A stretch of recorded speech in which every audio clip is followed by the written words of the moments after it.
Pour Seydou, 26 ans, le rugby c'était un sport bizarre, vu uniquement à la télé.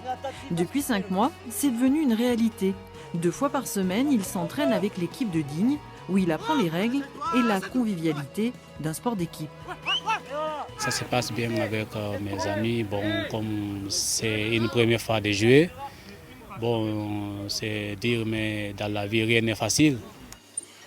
Emprisonné pour son appartenance à l'Union des forces démocratiques de Guinée, le principal parti d'opposition, ce Peul a dû fuir son pays. Désœuvré, amaigri, c'est par le sport seul qu'il a d'abord tenté de se reconstruire. J'ai perdu beaucoup de poids. Vous savez, il y a trop de soucis par là. En fait, que si tu n'as pas de papiers, c'est pas facile.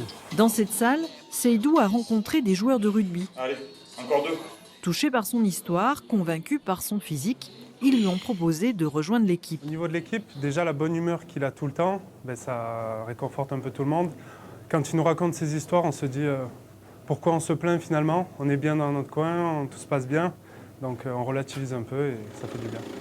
Pour se rendre aux entraînements, là encore, l'amitié et la solidarité se mettent en place.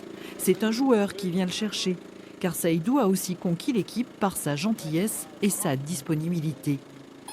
C'est toujours le premier à aider, dès qu'il y a le moindre petit truc à porter, que ce soit lourd ou pas lourd, il est toujours là en train de se proposer, même plus que les mecs du club d'ailleurs, c'est ça qui est touchant.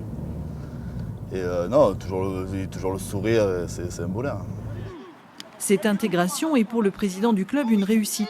Il se dit prêt à accueillir d'autres migrants, car finalement, tout le monde y trouve son compte. J'aimerais bien qu'il y en ait d'autres qui viennent, parce que pour eux, un dimanche, au lieu de rester sur un banc à rien faire, ils sont intégrés au milieu de 400 ou 700 Dinois et au milieu d'un groupe de 50 bonhommes qui ont le même âge. Donc il faut qu'ils échangent. Ça apporte énormément également à nos gamins, à nos supporters. Dans 3 semaines, Seydou a rendez-vous à Paris pour son statut de réfugié politique. Un moment attendu, mais craint par le jeune homme. Pour dédramatiser, ses coéquipiers lui proposent de rejoindre le Stade français, le club de la capitale. Je vais essayer le maillot du Stade français. Rose, c'est beau le rose. En plus avec ton teint, ça va être beau.